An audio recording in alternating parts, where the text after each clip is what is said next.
All right, so here's where we stand. We've got ways to metabolize acetaminophen. Preferably, we want to sulfate it or we want to glucuronidate it. All right, those are good ways to excrete it.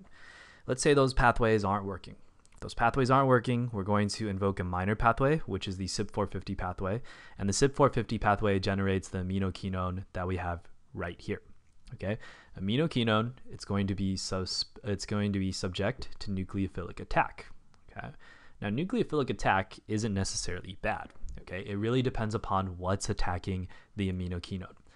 Let's say we have glutathione attacking it. We're using some GST.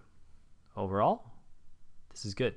Okay, we hear in CP lecture that glutathione, it's going to be protective. Okay, it's going to be protective because this metabolite has the potential to be toxic. Okay, if we add glutathione, okay, you add glutathione, it attacks the Michael acceptor, tautomerize it from the glutathione adduct.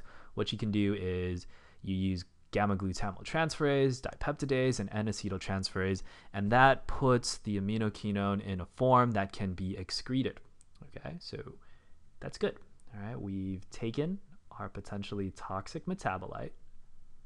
We've attacked it with GSH. Okay, when you attack it with GSH and metabolize it a little more, you can excrete it.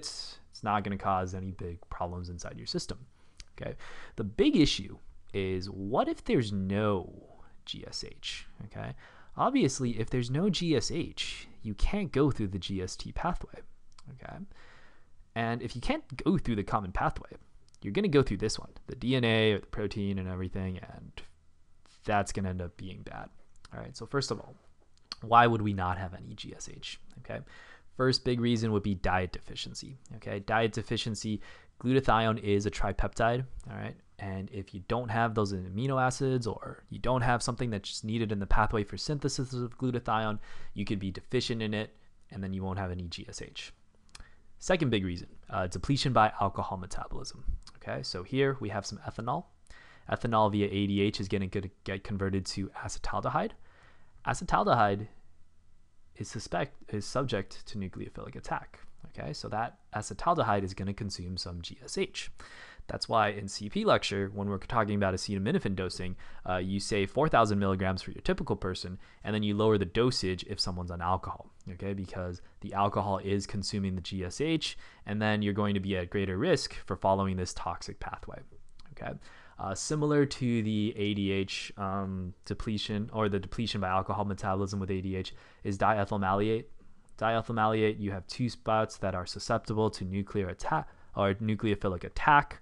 The reason why is these are Michael acceptors. Okay, so if you're doing something in your body that consumes up the GSH, that's going to be bad. It's going to be bad because some of the iminoquinone is going to get produced. Okay, it's a minor pathway, but some of it's going to get produced. You want to minimize the amount of it as much as possible by attacking with GSH and then excreting it.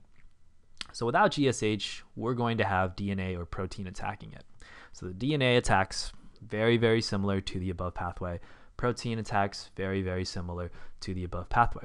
Okay, the big problem with proteins is that makes the molecule bigger, and when your body sees a big foreign molecule inside your system, you can have some sort of immune response. Okay, so immune response, not good, and yeah, you just don't want that happening. With DNA, NH2 attacking it, the molecule gets incorporated into your DNA. It's going to be carcinogenic, also not good. Okay.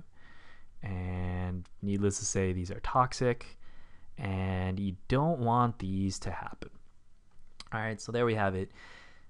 Eventually, if you can't metabolize via the sulfate or the glucuronic acid pathway, you're going to generate the iminoquinone. Protect it with glutathione. If you can't protect it with glutathione for like whatever reason, most commonly a deficiency of glutathione, it's going to get attacked by DNA, it's going to get attacked by protein, and that's going to lead to toxicity.